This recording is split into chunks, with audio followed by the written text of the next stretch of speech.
Welcome to another broadcast of the Lorain County Commissioners' General Meeting. Unless otherwise announced, meetings are held Thursday mornings at 9:30 at the Lorain County Administration Building, 226 Middle Avenue, 4th floor, downtown Elyria. These are public meetings, and as always, you are invited to attend. Can we stand for the Pledge of Allegiance, please? I pledge allegiance to the flag of the United States of America and to the republic for which it stands, one nation, under God, indivisible, with liberty and justice for all. Your dog, Commissioner? You should see it. Did you see it? Yes, I did. He's frisky. She. Welcome to July 12th Board of Commissioners meeting. Go ahead, Commissioner. Well, she was giving me a name. Frisky. Oh, okay. Frisky. No, she's staying with you. She's going to eat it. She says, I don't want that thing. She says, I want to stay with you. Where am I going? She says, I don't want to go there. Oh, look. Isn't she precious? She says, where are you taking me now? Oh. Turn around. You could be a TV star. Oh, this week's featured Pat. Camera shy. I'm going to step on it. She likes you, Betty. That's better. Is a stray female Akita mix picked up on West 18th Street in Lorain. Oh. She is in cage number 59 and is eligible for adoption on Saturday, July 14th at 3 p.m. How could you resist a face like that? Isn't she beautiful? Oh. Just take a look at those paws, though. She's not going to be little very long. Stop by our dog kennel. We have lots of animals for you to take home. Adorable. Isn't she precious? It's not Watch out, Chuck. Here she now, comes. It was earlier. It's very. It actually is very playful. It was running around. Yeah. She's being shy right now. Yeah.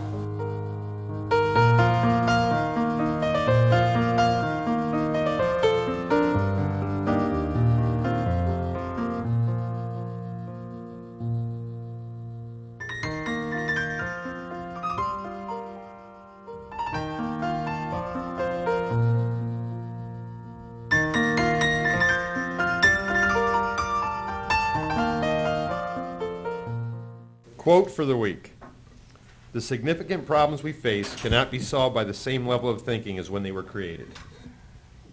Madam Clerk? We have a tax abatement this morning. Approve the enterprise zone tax abatement agreement between the Village of LaGrange and Surfco, Inc. for a 10-year 75% abatement on a minimum investment of $470,000 and a maximum investment of $635,000 for real property and the creation of 30 new full-time permanent jobs. And Rebecca's here as well as the people from the It says 39. Which is it, Teresa? 30. 39. 39? Even better. Thank you. Okay. Rebecca?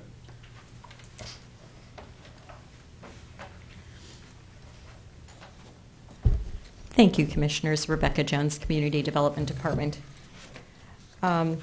We have with us today Joe Shiro and Harry McCready from Inservco, Walt Suki, and Lauren Falcone representing the Village of LaGrange. We've been working with Inservco. They're going to add a 14,328 square foot addition to their building. They will be creating 39 jobs, and they will be making a total investment of $1.8 million. They're asking for the 10% on the real property investment that they're making, minimum of $450, maximum of $630. And the investment again is 75%, 10 years. The schools have been notified as required by the state of Ohio, and Mr. Innes has reviewed this tax abatement and approved it as to form. If you have questions, I'd like to introduce Mr. Shiro or Lauren to answer any additional questions for you. Any comments, guys? Your 15 minutes of fame.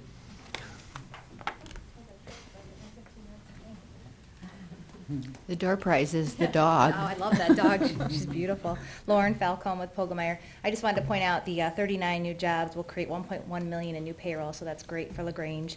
It is the purchase of a New Jersey company, and that's the reason they need to expand their plant and invest the personal and real property. We did meet with the negotiation team on June 21st over in LaGrange, and the schools were notified, as Rebecca stated, on the 14th of June. A payment will be made to Keystone as well as to the JVS, and again, you know we work on that payment in lieu of taxes. Annual fee will also be coming to the county in the amount of $500. And I guess maybe I could introduce Joe Shiro to talk a little bit more about the specifics of the project. Thanks. Thank you. Welcome. Good morning. Morning, Joe Shiro from Surfco. I'm Vice President of Operations there. We recently purchased a company in New Jersey, and we're moving their assets to LaGrange. It's about a $12 million a year company. We wanted to expand our growth and increase our sales, and so we purchased that company. We're in the process of moving it right now. We needed, as Lauren said, to add about 14,000 square feet to our building. We'll be adding about 39 new positions to the plant in order to accomplish this. We generally make printed circuit assemblies right now for the medical industry. All the controls for CAT scans and MRIs is for Phyllis Medical is what we manufacture right now. Good news. Thank Wonderful. you. Congratulations. Fantastic. 39 new jobs. Yep. Thank you. Very happy about that. Thank you. Any other questions, Commissioners? Does that Would you like to gentleman join want to us? speak? I think he wanted to say Only something. that we're meeting with Team Lorain County this afternoon to solicit their assistance. Wonderful. The growth partnership is working. Motion to approve? Second. Any further discussion? Mr. Kayla? Aye. Ms. Blair? Aye. Ms. Kowski? Aye. Tax budget hearing will be today at 10 a.m., and then several fiscal updates will be today also. Under resolutions, number 1, Job and Family Services bills. So moved. Second. Discussion. Mr. Kayla? Aye. Ms. Kowski? Aye. Ms. Blair? Aye. Investments. So moved. Second. Discussion. Mr. Kayla? Aye. Ms. Blair? Aye. Ms. Kowski? Aye. Appropriations. So moved. Second. Discussion. Mr. Kayla? Aye. Ms. Kowski? Aye. Ms. Blair? Aye. Transfers. So moved. Second. Discussion. Mr. Kayla? Aye. Ms. Blair? Aye. Ms. Kowski? Aye. Advances and repayments. So moved. Second. Discussion. Mr. Kayla? Aye. Ms. Kowski? Aye. Ms. Blair? Aye. Requisitions. So moved. Second, with the exception of number 1091-07, I will vote no. Which one was that, Betty? Leadership Lorain County. Okay. Mr. Kayla? Aye. Ms. Blair? Aye. Ms. Kowski? Travel expenses. So moved. Second. Discussion. Mr. Kayla? Aye. Ms. Kowski? Aye. Ms. Blair? Aye. Bills. So moved. Second. Discussion. Mr. Kayla? Aye. Ms. Blair? Aye. Ms. Kowski? Aye. Under the Commissioners, authorize various personnel actions as indicated on the summary for employees within the jurisdiction of Lorain County Commissioners. Mr. Cordez? I do have a few personnel issues at Golden Acres, Job and Family Services, and our labor consultant will be joining us briefly to update you on the status of our ongoing labor negotiations. We may be taking a break in between, because I did tell them to be here about 1, because I didn't know what time the morning would conclude with all the work we had to do this morning. Okay. Approve and waive the reading of the same for Lorain County Board of Commissioners meeting minutes for January 12th, February 9th, April 18th, May 17th, 24th, 31st, and June 7th, 14th, 15th, 21, 27. So moved. Second. Discussion. Mr. Kayla? Aye. Ms. Blair? Aye. Ms. Kowski? Aye. Approve payment of the victims of domestic violence, Lorain County Safe Harbor, Inc., DBA Genesis House, for an amount of $27,241 as collected by Lorain County for a period of January 1st, 2007 through June 30, 2007, in accordance with the Ohio Revised Code 2303.201 and 311.3.34 through 39. So moved. Second. Discussion. Mr. Kayla? Aye. Ms. Kowski? Aye. Ms. Blair? Aye. Under Community Development, issue a warrant to County Treasurer in the amount of $28,759.17 from account other expenses from the reimbursement of salary costs to complete the coastal management grant. So moved. Second. Discussion. Mr. Kayla? Aye. Ms. Blair? Aye. Ms. Kowski? Aye. Award contract to ABS Heating, Elyria, in the amount of $6,847, which includes a 10% contingency for Linda Charlton at 183 West Lincoln Street, Oberlin, for a loan to replace a roof. 3 quotes were received, this being the most responsive, complying with specifications, and will be paid from the home repair account. So moved. Second. Discussion. Mr. Kayla? Aye. Ms. Kowski? Aye. Ms. Blair? Aye. Award contract to New Horizon Development Company, Columbia Station, in the amount of $825, which includes a 10% contingency for Ruby N. Jones at 379 Lincoln Street, Oberlin, for a grant to replace a water heater. This was the only bid received complying with specifications and will be paid from the home repair account. So moved. Second. Discussion. Mr. Kayla? Aye. Ms. Blair? Aye. Ms. Kowski? Aye. Award contract to Bax Roofing and Construction, Elyria, in the amount of $4,650, which includes 10% contingency for Ethel Klumalis at 236 Berkshire Road, Avon Lake, for a grant to replace roof and the water heater. 2 quotes were received, this being the most responsive, to be paid from the home repair account. So moved. Second. Discussion. Mr. Kayla? Aye. Ms. Kowski? Aye. Ms. Blair? Aye. Under Job and Family Services, approve the addendum to an agreement with Lorain County Sheriff's Office for a security vehicle. Addendum reflects an extension to the agreement from June 30th to September 30th, 2007, and authorized director to execute on behalf of the board with prosecutor's approval as to form. So moved. Second. Discussion. Mr. Kayla? Aye. Ms. Blair? Aye. Ms. Kowski? Aye. Under Sanitary Engineer, request NOACA to release an FPA from Avon Lake Lorco Facility Planning Area to the Grafton Facility Planning Area. So moved. Second. Discussion. Mr. Chairman. Yeah, Mr. Carney. Please, thank you.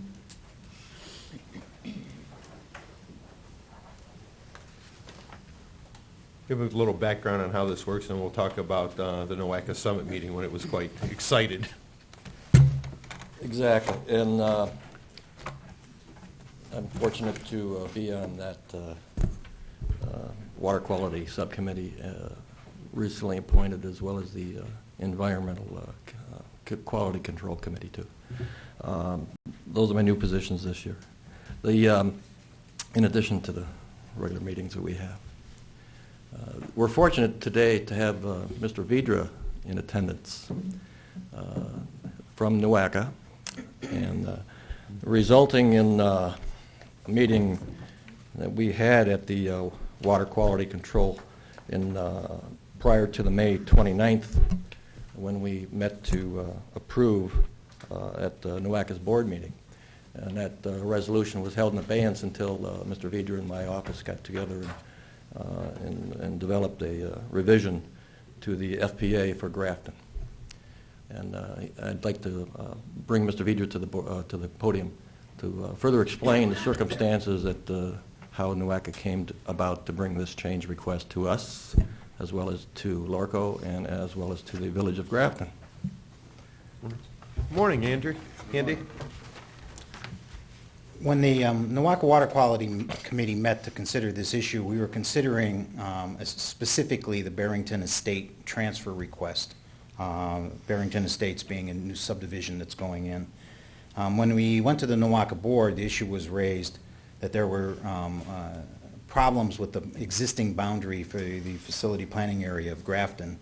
And it was based on that, as Ken said, that we pulled the request and we went back and went to work on fixing the existing problems with the planning boundary, and then now bringing to you an incorporation of both the Barrington Estate transfer and a correction to the boundaries of Grafton's area. One portion of Grafton that the NOACA facility planning area line that we had identified was based upon the village limits. When we created that line, the village limits in the computer file that we had hadn't yet reflected the acquisition of the area along Glendalough Drive. So we needed to, NOACA needed to technically correct our boundary on the southern side of Barrington to incorporate that area into Grafton.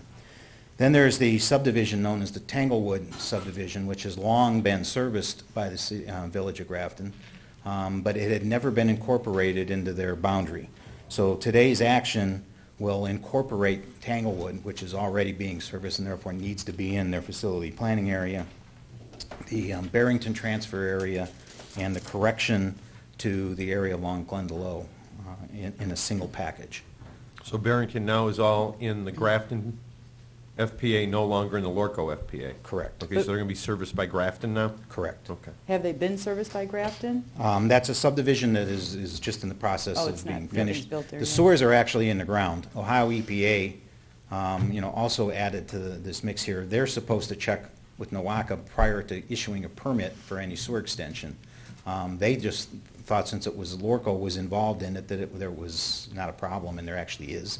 Lorco has to get the area transferred into Grafton the same way. So that problem has been resolved.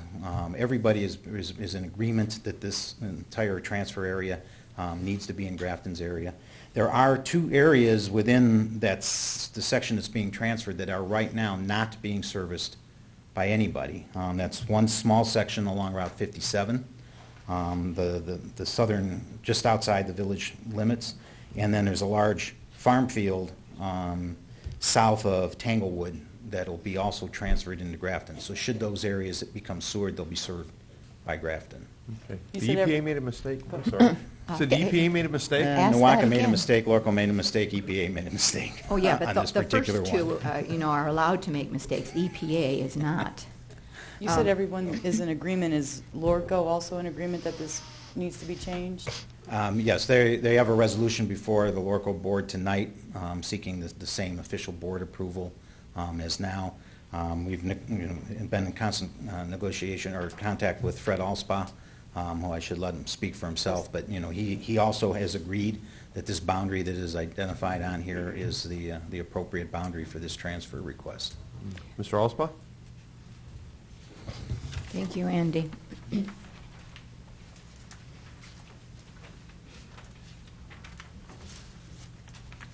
Good morning, Commissioners. I'm Fred Osball, Executive Director with Lorco. I'm almost understanding by the tone of your questions on this, I'm not sure you understand what these FPA changes mean. Your statement was, Commissioner Kalo, they'll be serviced by Grafton, serviced in the aspect of treatment service, but under a contractual arrangement, Lorco serves the area. Tanglewood, under contractual agreement, the county serves the area. So there's still service provided by entities other than the village. The village is the ultimate treatment at the wastewater treatment center. Okay. Just wanted to clarify that. Sure. And this resolution will come before the board, Lorco board, at their monthly meeting this evening. We'll be recommending that they approve this change in the facility planning area boundary. We have prepped the board to this. I've had discussion with the officers of the board, and I feel that that this will be approved at their board meeting this evening. Wonderful. Thank you. Thank you. Ken, I just want to verify that that lady that I talked to you about will be able to receive sanitary sewer service. Yes, absolutely, Commissioner. I've been in contact with her. She knows my first name and my phone number. Okay, And, very good. We've been in Yes. contact, and I promised I'd be out there with her to help when the connection is there. The actual connection is there. It's just a matter of getting into it and making Grafton aware that they will be responsible to treat that sewage. Okay. And I'd also like to add, Fred's right, there is a maintenance of the sewer system within the subdivision that we recently approved, Barrington. But I think Lorco has a contract with the personnel of Grafton to maintain that sewer. So we're working with Grafton very close. They'll be maintaining that system. We, however, maintain the Tanglewood system. It's pumped to Grafton. We have a certain rate that we charge those individuals. And our surplus or our revenue on all of the 55 residences is in the neighborhood of $7,000 to $8,000 per year to maintain that entire system, and the pumps, and the electric, and the manpower to maintain, and the replacements of those electrical components and those pumps. I'd like you to be aware that this month I'll be looking at the application for Ohio Public Works. I think it's a good time to apply for a replacement of that lift station to a new status, and contact the electrical department to the electrical supplier. We have single phase, and we really need 3-phase. So I'm going to be getting a quote on getting 3-phase to that site, and we expect that to be paid by Ohio Public Works. And because it's a health and safety issue, we're looking for 100%. So, Wonderful. yeah. let you know in a couple of months. Thanks, Ken. My Thank pleasure. you, Ken. Madam Clerk? Mr. Kayla? Aye. Ms. Kowski? Aye. Ms. Blair? Aye, and just for a point of information, this issue is on agenda, NOAC's agenda for action tomorrow, Friday.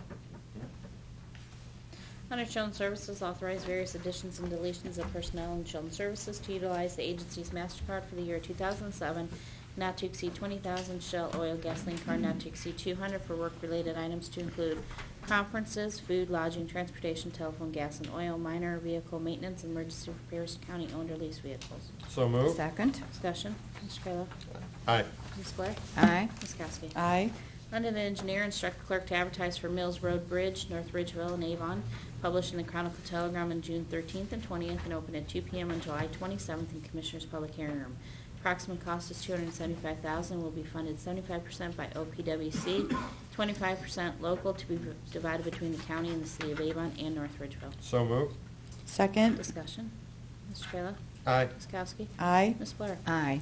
Under MRDD, award contract to Bay Mechanical and Electrical in the amount of $109,500 to replace the pool air and heating system with a new rooftop unit that will modify the humidity levels in the pool area. 2 bids were received, this being the most responsible will be paid from the capital improvement account. So moved. Second. Discussion. Mr. Kayla? Aye. Ms. Blair? Aye. Ms. Kowski? Aye. Mr. Cordes, County Administrator? I have no reports or comments this morning, thank you. Mr. Ennis, Assistant County Prosecutor? Some of the attorneys in our office want to meet with you in executive session. I got a last-minute note, so I'm not sure whether it's pending or imminent, Shirley, but we do wish to have an executive session. Okay. Commissioners report. Under board correspondence number 7, Mr. Cortez, they were talking about the gate at the airport. We're having problems getting in and out. Has that been addressed?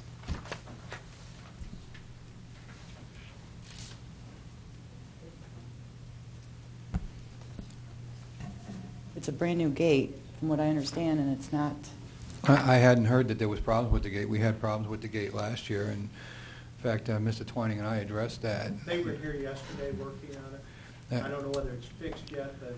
It's an electrical gate, and it has a swipe card system. I'm assuming that, those things periodically will have some glitches in them, but I hadn't heard that there was any catastrophic failure of the gate.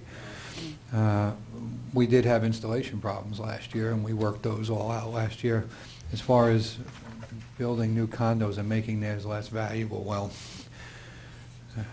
I don't even know how to address that question. We're going to continue to try to bring business development and additional condos to the airport. I guess when somebody builds a new house next to yours, I would think that it raised the value of your house. I wouldn't think it reduces the value of your house. But we need to have progress out there, so I don't know what to tell those people about that comment at all. Okay. As long as it's being taken care of. I'll take a second look at it this afternoon just to make sure on your behalf, Commissioner. Thank you. That's all. Commissioner Blair? I have no report this morning, thank you. Wow, okay. Short report. We had our solid waste meeting, and the plan was sent forward to the cities and the villages, and as they questioned us, basically what my response was as commissioner on the board was, we'll basically approve and send to the EPA whatever the cities, villages, and townships agree on, correct, Commissioner? Or the 60% of, the majority? Is that what we'll do? That was my feeling. I haven't seen the report yet, so I don't know. It hasn't changed much from when you were there last year. What about the pay to throw? The volume-based system they've changed it through? They've worked on some different areas of it, different grant applications and an opt-out clause at this point for communities who try it and it doesn't work. So it will be out there and the cities will be looking at it. And also, if everybody's reading in the paper, the new Homestead Act that Governor Strickland signed into effect, my assistant yesterday, we started delivering those applications to the senior centers around the county. I think we've got Lorain and Sheffield Lake and Elyria done, and we're mailing to Ridgeville, Wellington, and Oberlin. So the seniors out there, you'll be able to pick those up at your local senior centers. Please fill it out. It's a $25,000 automatic exemption if you meet the criteria. Were you told that you needed to attach any kind of documentation with it? It's all on the paperwork. Okay, thank you. It's $25,000 off the value of your property. Correct. Yeah. Yeah. 65 and older, or a spouse of a deceased homeowner that was 65 or older or permanently disabled. So those are the criteria. I was going to bring that up, but it was in the paper today. Way to go, Journal. Oh, I don't was know, it? it was in the Chronicle. Good. I didn't read the We need to papers get, today. 'cause one of our requisitions today was $4,000 for the auditor to get the word out, so I'm glad the newspapers jumped on it, and thank you. Wonderful. I don't have anything. Go first, Mona. Move the reading be waived. Second? Discussion. Mr. Kayla? Aye. Ms. Blair? Aye. Ms. Kowski? Aye. All right. 10 o'clock. Perfect timing. We're going to do public comment first before we go into the tax budget? Sure. Any public comment before we go into the tax budget and then the fiscal hearings? Madam Clerk? Before we do that, I Oh, here want we to... go. Somebody back here. That's Mark Dan's representative. Oh, okay, thank you. This young man is I'm gonna with bring it up. our Mark Dan's office. Welcome. Thank Our you very Attorney much. I General. just want to say, thank you for having me here. To let you know that our office is very committed to helping any way we can. I try to get out to all of the commissioners' meetings as much as I can with 6 counties, ranging from Huron all the way to Geauga. It's kind of difficult, but I do see you around town and I see you at different events. But please let me know how our office can be of assistance. I'll leave my cards here as well. If you have any questions, please let me know. A lot of people don't utilize our office as much as they can. They kind of see us as the last resort. We can be the first resort. Our attorneys deal with everything from the EPA to offering opinions for the prosecutor. We have a great relationship with the prosecutor and the sheriff here. We'd like to also have a great relationship with you as well. So thank you for having me here, and please let us know what we can help you guys out with. Thank you Thank so you very much. much. Thanks for coming. Tax budget. Lisa? And you didn't think you were going to have to come to the podium, did you? Actually, I think Yvonne should stand next to her. Yvonne, will you stand next to It's your, Lisa for just a minute? As Mr. Stand over here so we can get a full view of both of you. As Scoot this way. Scoot this way. No, yeah. There you go. There you go. You see that? Are we coordinated or what? As Mr., Lisa, as Commissioner Kayla is fond of saying, it's your 15 minutes of fame. Good morning. I guess basically I'll just explain the purpose of the tax budget. It's basically a wish list. We send out packets in May to all the county departments and ask them to put down what they think they're going to need next year for their budget. And that's basically what it is a wish list, because as you know, you pass the budget at the end of the year. This year for the general fund, what's requested is $66 million, $66.6 million requested for appropriations. What they submitted for revenue is only about $51.1 million for next year. So the tax budget will be going downstairs to the auditor's office in the red again, which, like I said, it's a wish list. It will go down in the red $4.8 million for the general fund. The $4.8 million is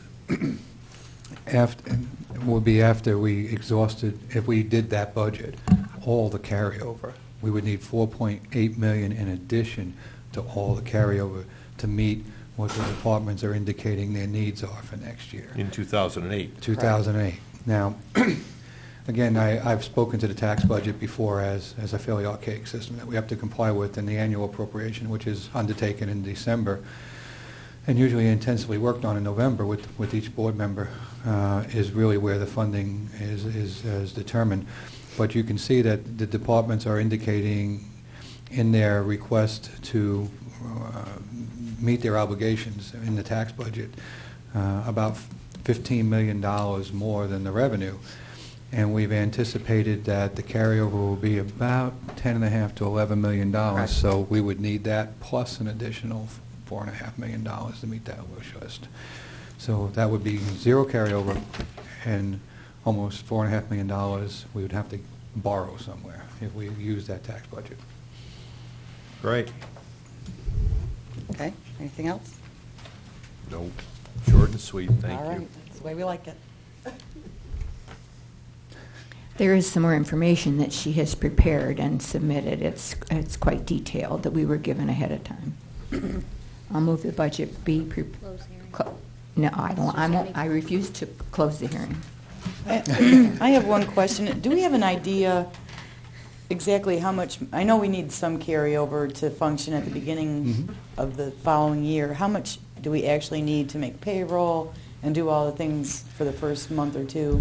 Well, you need a couple million, depending on the timing of when tax receipts come in and so forth. It's really a two-pronged question. One of them is, and we've spoken to it several times out here. One of them is what the rating agency feels is a healthy carryover, a healthy balance sheet for your operations, and they've indicated strongly to us, and Commissioner Cable's been in the room a few times, that they would like to see us in the $12 million range. I think a range of 10 to 12 million would still be acceptable to them. The higher side, the better. I would believe that we need about, at least to continue operations on an ongoing basis, $7 to $8 million minimum, because we're advancing money in, money out. We're applying for grants. We're advancing money to grants, and then we get repaid. So we need operating capital.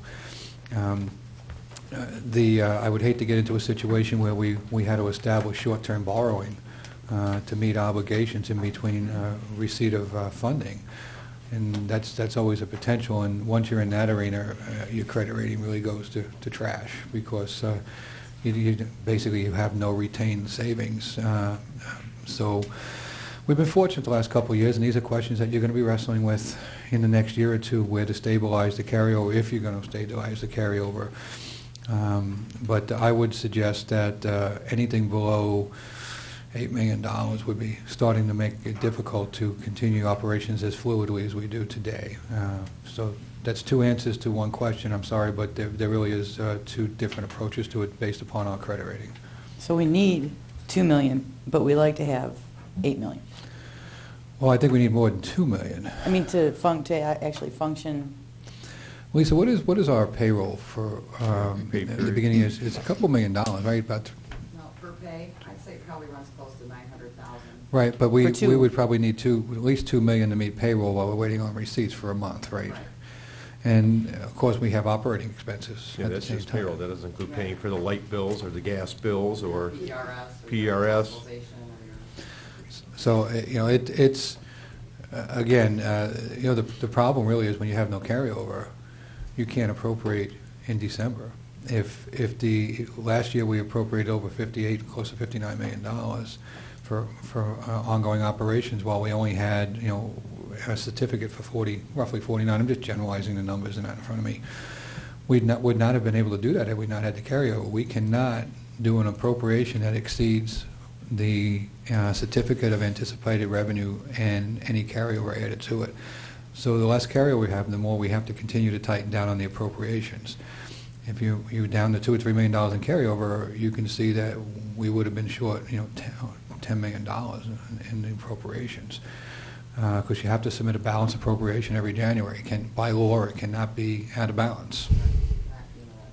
Can you do like a history of the last maybe 4 years or give it to me next week, just to see how much we spent in January total, if it was $2 million or $4 million, just to get us through? Thank you.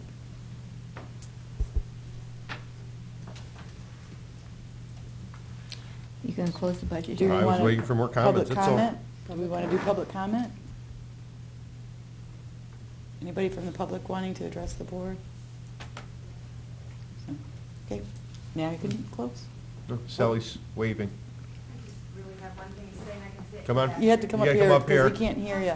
You have to come up here, Sally. Yeah. You have to come to the front of the class. Tell us who you are. I would be Sally Pack, Chief Deputy Lorain County Clerk of Courts. And I just wanted to say that I kind of resent one term that y'all used in the term of wish lists. I think that our department, as well as other county departments, prepare their budget requests with thought and really feeling what we're going to need for that year. It's not a blown out, just we're picking a figure out of the air. So if you'd call it a budget request instead of a wish list. Thanks. Point well taken. Thanks, Sally. Now I'll move to close the public hearing. Second. Mr. Kayla. Aye. Ms. Kowski. Aye. Ms. Blair. Aye. I'll No. move to approve the budget as submitted. I'll second. Ms. Blair. Aye. Mr. Kayla. Aye. Ms. Kowski. Aye. 5 minutes till the judge for common pleas. We have 5 Don't minutes. see anybody Okay. here. Take a 5-minute break, guys. We'll be back waiting on Judge Zaleski and Tim Looney from the Court of Common Pleas. You ready, Tim? Yes, sir. Okay. Can we bring the meeting back to order? Madam Clerk? We have today, under common pleas, Judge Zaleski and Tim Luby, the court administrator, to give a fiscal update. Judge or Mr. Luby? Good morning, Tim. I have provided the commissioners with a copy of, it's my understanding that the purpose of this meeting is to focus primarily on the 2007 budget and areas of deficiency where we're anticipating. Is that correct? Correct. Basically, the questions I was asking when we sent out the letter was, where are you at so far this year? Got it. What have you done for cost-cutting moves? What do you need to get through the rest of the year to continue your operations at the county level? And what happens if you don't get any reinstatement of your budget? Got it. In light of that, I focused on the areas where I can unequivocally anticipate that we are going to reach a shortfall. As you'll see from the handout that I gave you, actually three primary areas that we're looking at are the payroll, PERS, and attorney fees. You can see as we go down the line, and not to belabor the points, we're looking at probably with respect to the general employees, a deficit in the area of $85,407. With respect to adult probation, $43,481. Jury commissioners, $4,539, and the law library, $3,167. In the PERS, the way I arrived at those figures, that's just basically that deficit multiplied by 14%, and that comes out to be what the PERS deficit areas are. That comes up with a sum total of $155,759. So that's payroll. The attorney fees is a little bit more nebulous to try to calculate. What I've done for you there is provided our attorney fees over the last 3 years, 2004, 2005, 2006. You'll see that the budget for attorney fees for 2007 was $821,748. If you subtract that from just the 2006 expense year, you come up with a projected deficit of $217,820. Excuse me, Tim, that's the indigent attorney fees we have to pay. That's correct. Indigent attorney fees, okay. Yes, sir. Yeah, so everybody understands what the attorney fees are. Yeah, and again, I focus on these two primary areas because they're not subjective. I mean, they're really just areas that we have to pay. There's nothing that we can do, particularly with respect to the attorney fees, to minimize and cut costs in there. Obviously, we can start firing or laying off employees, but that's probably not going to be a very effective method. So that gives us in the area of the indigent attorney fees a deficit of $217,820. Again, that's presuming that our fees do not exceed what we ran in 2006. The next calculation below that, you'll see what I did is, unfortunately, you can see that we've had a dramatic increase over the last at least 3 years in attorney fees. For example, from 2004 to 2005, we had a 12% increase. If you take 2006's number and multiply that by just 12%, that results in a number of $342,568. From 2005 to 2006, we had a 23% increase in our costs. If you use that number, you come up with a number of $456,920. That range is huge.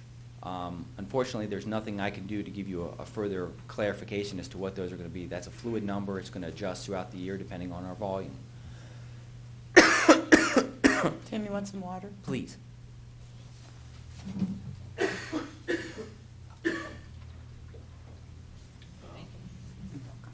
He's drinking his water. Good morning.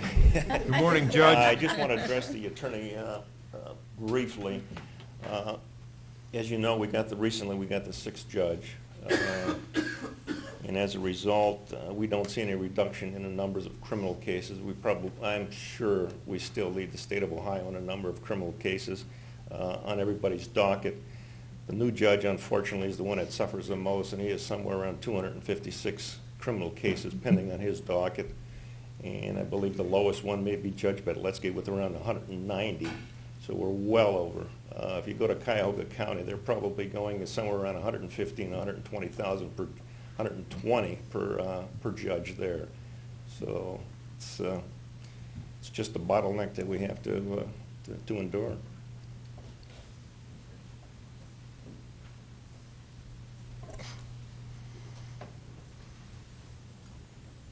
In coming up with the total number that you see at the bottom, the $373,579, I tried to use the most conservative number from the attorney fee calculation, using 2006 numbers, and so that's where it bottom lines out as far as what we need to make it through to the end of the year.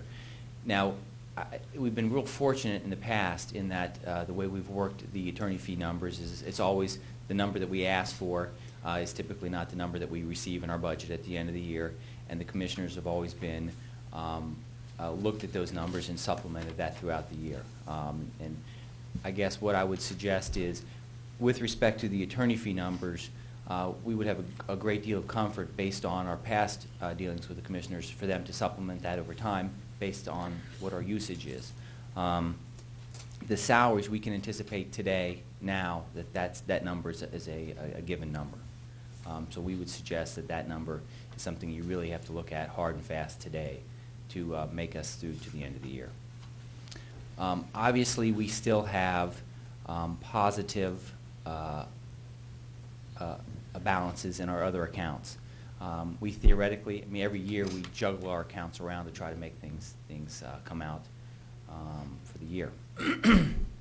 We can zero those accounts out, transfer money around. Unfortunately, if we do that with those accounts to make just these areas, we wouldn't have a sufficient amount of money to do that. And even if we did, then we have deficits in those accounts, and we have to come back to you again and say, we can't buy paper. We can't pay our copier bill. We can't pay our other utilities. So I would suggest that we, as we projected out based on 2005, 2006 numbers, I think we're going to have positives in those accounts. And again, those numbers will come back to the general fund like they do every year. But with respect to attorney fees and payroll, those are areas that we are significantly in a deficit.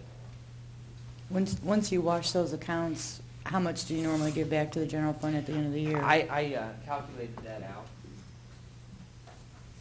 based on in 2004 we gave back $171,514. In 2005 we gave back $238,353. In 2006 we gave back $108,540. Now that seems like a lot of money to me, and it seems unusual because at least I know last year the commissioners supplemented our attorney fees at the end of the year because even juggling the accounts we weren't able to make it, and so I'm kind of confused as to how we end up with a positive at the end of the year when we're also getting funded throughout the year. But perhaps that's just the way when the bills come in, which ones get paid in the previous calendar year, which ones don't. I don't know. But I think I would argue that we've been very good stewards of the general fund in that we always do return any remaining funds. We don't bonus out or go out and buy a bunch of equipment or bonus our employees with those funds. If they're in the general fund, we gladly return them back to the county. Do you expect any return at the end of this year, Tim, even after you wash your accounts out and move money around? It's hard to project. It's like we have, for example, one of your questions was areas that we cut back. For example, I think one of the areas of the budget is the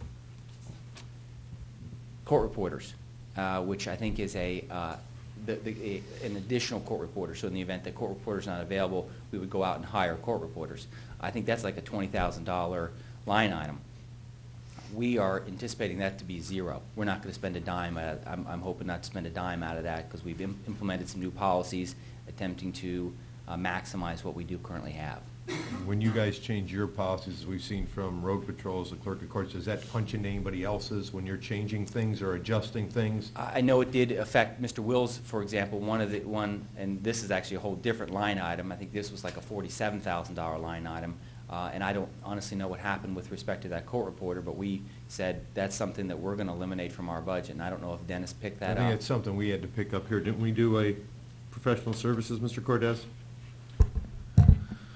On which one, Commissioner? For the additional court reporter when it was The grand moved. jury. The grand jury, thank you. We I knew did there was we did do professional services last year. We did had- professional services, Yes. okay, all right. then. It's just, as everything gets moved around the county, it seems, pushing one side, the other side pushes out, so. That's unquestionably true. I think some of the, though in other respects, some of the cost-cutting measures that we are have implemented, and will continue to implement, won't have a pushback on the other side. For example, I know one of the things that we've implemented on a cost or a supply side is to move to what's called our postcards now.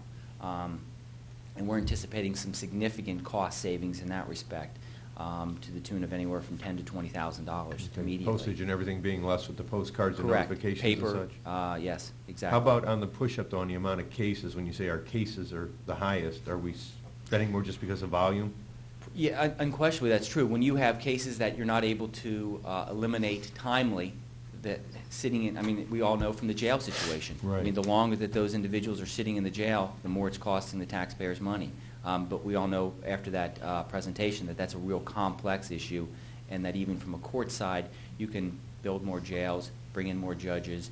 It's a root problem. We got to look at globally. I'm not asking questions because we don't know, but the explanation for the public so they understand where we're getting at. That's all, Sure. Tim. They're not, they're kind of redundant between you and I to talk them. But Exactly.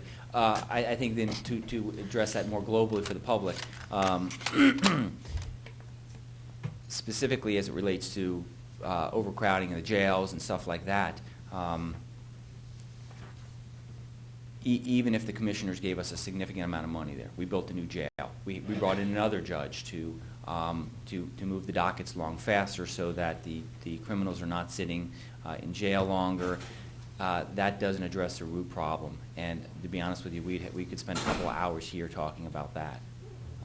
Speaking of judges, though, we also had a request from you and Doug Messer from Domestic Relations about refitting out the Justice Center for the combination of family court, I believe was the resolution that was passed by the state. Correct. That was anticipated for 2009.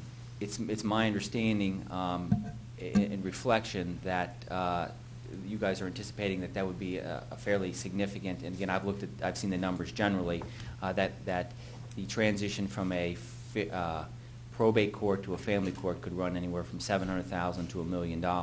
And so I know the commissioners have reconsidered that original proposal, and I believe there's some legislation down there to perhaps modify that. Okay, I'm not familiar with any legislation, but it's been just another part of the budget things. If we're looking at another $700,000 to $1 million in domestic relations court / family court. That's I mean, correct. That's a concern we have coming up going into, regardless if it's 2009, we'll have build-out costs in 2008, along with anticipated shortfalls. I'd add another $700,000 to $1 million. But I know we'd gotten a letter from you and Doug Messer jointly, so that's why I was asking you about it. Yeah, and again, that's a projected cost that I would have no idea about. In the event that the family court comes to fruition, then what will have to happen, unfortunately, is that that fifth floor, as it stands now, will have to be built out. We've looked at a couple of different options, and I think the most economical and most feasible option appears to be to move the jury commissioners from the first floor, build an area for them out on the fifth floor, and then take the probate clerks, which are now on the fourth floor, move them down to that jury commissioners area, and then the family court would occupy now the fourth floor, and then the general division court would move to that fourth floor. Sixth floor. Sorry. Okay. A lot of, and unfortunately, as complicated Musical as that chords, sounds, so that's what it is. Musical chords. that's as complex as that is. That's a lot cheaper than we actually go out and build a whole courtroom on the fifth floor. Okay. But I imagine that would have significant costs for the county. Now I'll go to the last question we were asking as a board. What happens if we don't reinstate or just partially reinstate? What's the worst case scenario, Tim? Candidly, I think that puts us in a real difficult dilemma. We would then be, we would continue to, throughout the year, employ whatever cost methods and cost-cutting techniques we can to shuffle things around and pay what we have to pay. Then we are left with a dilemma. Do we have to put on an order telling the county, you have to fund us? I mean, I think we're in a different position than perhaps some of the other entities. And I know, after talking to the judges, that's an area that they want to go down. I know that they would do that with all reticence. But, you know, we have a constitutional duty, unfortunately. Right, that we can't- mandated. Yes. Mandated. By law. Right, correct, yeah. No, just have to ask those questions, though, Tim. Yes, You know, sir. we have good dialogue. The judges have always been wonderful. You're great to work with, but, Thank you. you know, worst case scenario is what we get to. Yeah, I think we would continue to have the dialogue to let you know, look, this is absolutely, we've cut every cost, but at the end of the day, we need to have X amount of money come November, come December to make it through the end of the year. And should you be up against the rock and the hard place, then perhaps the court is in the position where we have to order those funds. And again, that whole process, I anticipate, would cost the county undue money as we litigate this, as both sides have to get attorneys. And I know that's not an area that We don't go. want to go down that avenue, but I'm just asking what. Yes, sir. Our cuts last year, what, 5% of your budget, so what, approximately $170,000 or $180,000? Would that have been the proper dollar cut? You know what? I don't know, to be candid. I thought it was a 10% cut, but it could have been 5. I don't Commissioner, know. Lisa has the number on the cuts, and I have one question on the attorney fees. She said, didn't we added $500,000 to those attorney fees, didn't we? Yeah, we set aside $500,000 out of the budget, and then I believe we just set aside a little bit more. And we just gave, I believe, $250,000 we just appropriated in there because it was getting very low. That's correct. In fact, if you look, when it says 2007 budget on that figure, that 821,748 does reflect the new money that the commissioners have put into that account. What we did is we reduced the capital budget by $1 million this year. And then we took $500,000 of that $1 million and we moved it over to the attorney fees. That's accurate, correct, Lisa? So we did shore up that end of it in the budget coming in this year with anticipation of greater cost. So that money is available, I believe, to make that shortfall of the $217,000. And just for clarification's sake, while we're working on, that's just the attorney fees for the general division, correct? Correct. So I don't want the public to think that that's what we pay because we don't have the Domestic relations are here domestics next coming week. in then next week, so it's going to be a little bit disjointed. So that number is significantly higher than that in the aggregate when you take both courts into play. And 5%, excuse me. Is it 5%? How is it, Lisa? Well, on this sheet, we cut 5%, but then we had to add in for the new judge. So I don't, on this particular breakdown here, I don't have the 5%. Well, if their '06 budget was $3.3 million, and 10% would be $337,000, we took half of that, would be approximately $167,000, $170,000. Well, that's my question. According to your sheet here, the budget was $3.5 million. That's '07. That's what '06 I'm is what we talking cut about. off of. We cut off of '06, because we had to add a new judge for '07, Commissioner, Well, I just did a simple, $178,000, give or take, off of that number. off of that Yeah, number. we cut it off of this number, though, Okay.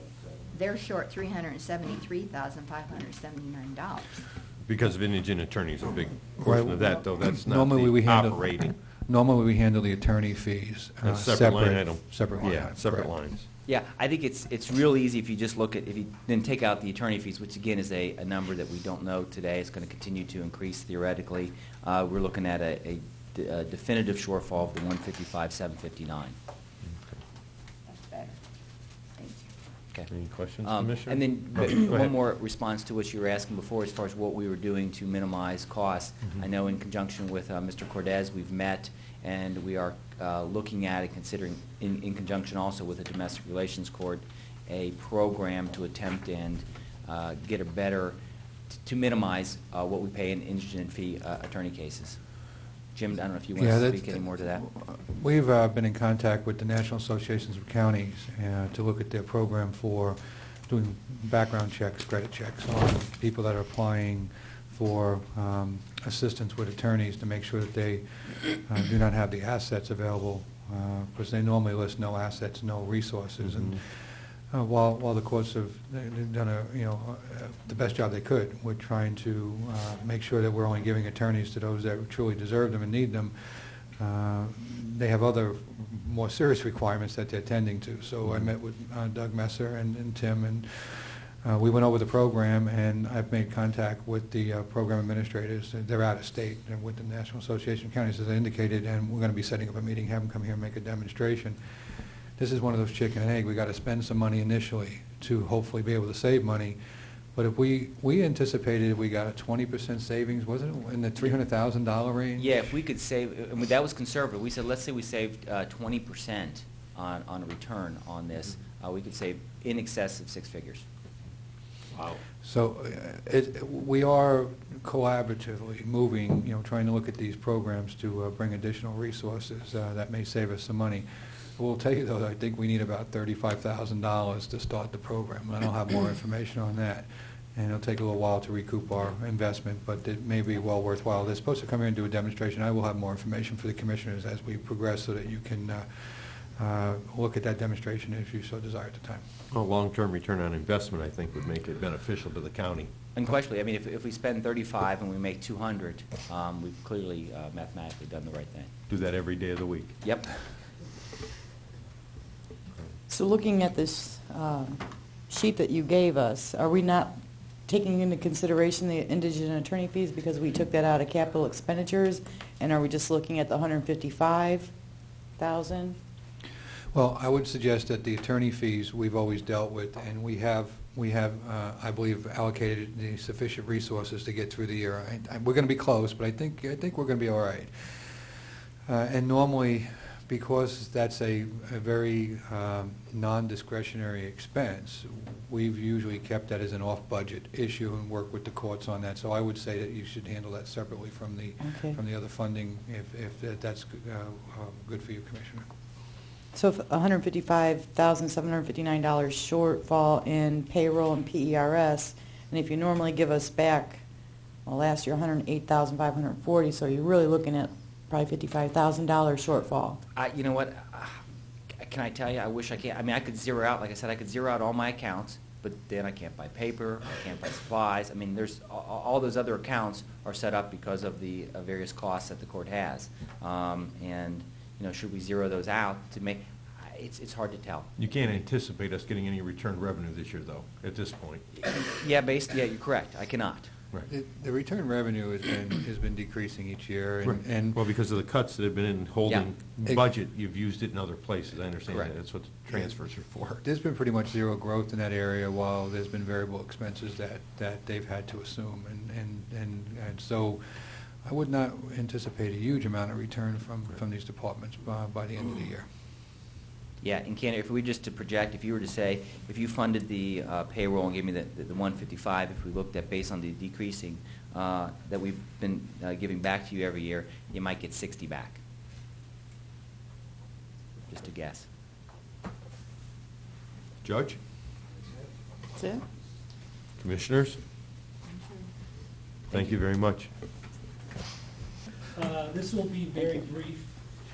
I don't have a lot to share. We don't have very many line items. Operations at the Board of Elections. I don't. Sorry. You're killing me over here, $410,000. That's the bottom line. That's the bottom line. That's what. $410,000 Let's get right to the bad news. In order for us to operate for the presidential election, we'll have to start spending money in preparation for January 29th.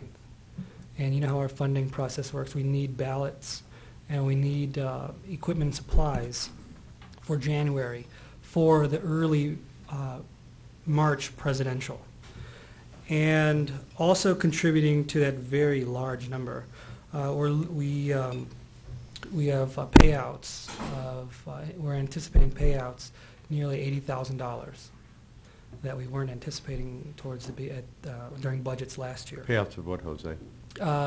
We're losing 2 employees who are to retirement, and Don't we so pay that? We pay that, Yeah, don't we? that shouldn't be in your budget. We have a global fund, and that's been smacked pretty hard Oh, this I year know. already. So those kind of calculations need to be off that sheet. We've reimbursed the departments when they have that because they're unanticipated. I will say, while we have it on the table, we're in excess of $500,000 already this year in payouts. We are 480-some thousand already. So we're going to definitely go over 500,000. Right, so we're going to need shoring up in that budget. That's going to be one of those global accounts that we'll probably have to talk about ourselves as we progress in the year, but we'll make you whole for that. I've included it to share the complete picture of the financial situation. I understand. Is that under salaries? I'm sorry to interrupt. Is that yes, payout? that's to meet the salary. So if we remove the 83, then we're somewhere in 76. 70 or so. And where that increase is, we've brought on part-time people to allow where we're able to allow our full-time staff to start to spend down comp time in order to save the county money in the long term in the payout situation, because we don't pay overtime. And in an election cycle, specifically in the 60 days before the election and the 30 days after the election, and so that's 90 days, that's two 90-day cycles at the very least in the year.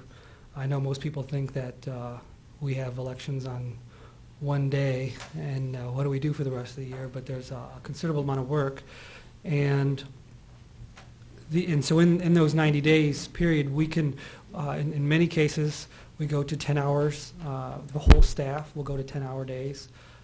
In the 30 days before the election, it's not uncommon that we're going to 12 and 16-hour days because we can't hire part-time staff to fill all of the critical tasks. The board and the county can't and just cannot absorb that sort of risk in terms of executing that election. So that's where that 159 comes from, but we can adjust that minus the 83. And then the PRS, those are just the ancillary accounts that adjust accordingly. What you'll see in supplies, the additional 50,000, we need an additional 26,000 to pay for this general's expenses. And we're estimating another 25 to 26 for the primaries, for the primaries expenses as well. And those accounts start to get spent in December and January. The calendar for the presidential actually starts in December. We start spending, start planning, and start actually dedicating resources to setting up that election. You'll see in postage $100,000. That is 25 for this general and 25